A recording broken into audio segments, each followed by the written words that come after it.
discussants. Please, I see a lot of green lights now, so we will start organizing it. Thank you very much. Now, I will invite over 3 lead discussants for 5 minutes each, starting with Gertrude Kenyangi, Executive Director, Support for Women in Agriculture and Environment, Uganda. Gertrude, you have the floor. Thank you.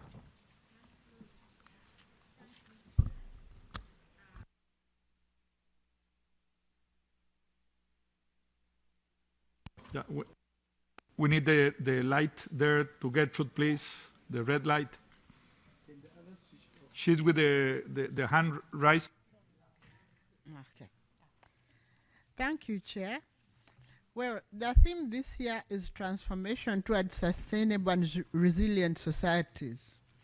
The key word here is transformation. Transformation is not reformation. It calls for a complete overhaul of the entire system. The SDGs are not happening in a vacuum. They were preceded by other development models that had policies of their own. All the submissions that have been made, I haven't heard any that talks about change of policy. To make SDG 15 truly transformational, there's got to be new gender-responsive and human rights-based policies, and new institutions and organizations which focus on the concerns of the marginalized people, changing the underlying rules and incentive structure. Budgeting will be gender differentiated, meaning that resources are allocated in gender equitable ways. The issue here is not whether an equal amount of resources is spent on women and men, but whether the allocation is adequate for women's needs and for men's needs. Maybe also I should add that a policy is only as good as its implementation.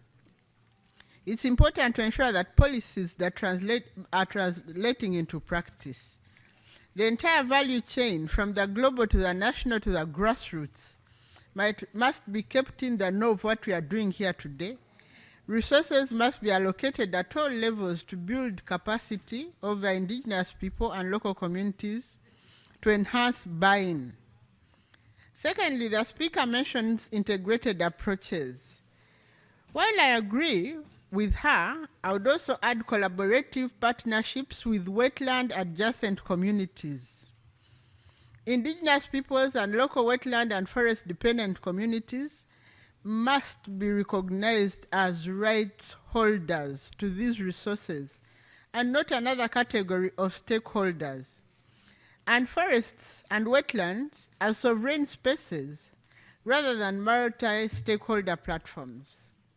Any intervention, therefore, must be a collaboration between the rights holders and incoming stakeholders, partners.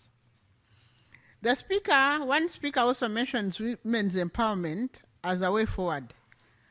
While I concur with those who talked about women empowerment and participation, I say gender consideration in securing tenure rights to land and natural resources must be fully mainstreamed, and restricted access to and control of forests and other terrestrial ecosystem resources and meaningful participation in decision-making processes for both men and women must be mainstreamed in forest governance and other terrestrial resources governance.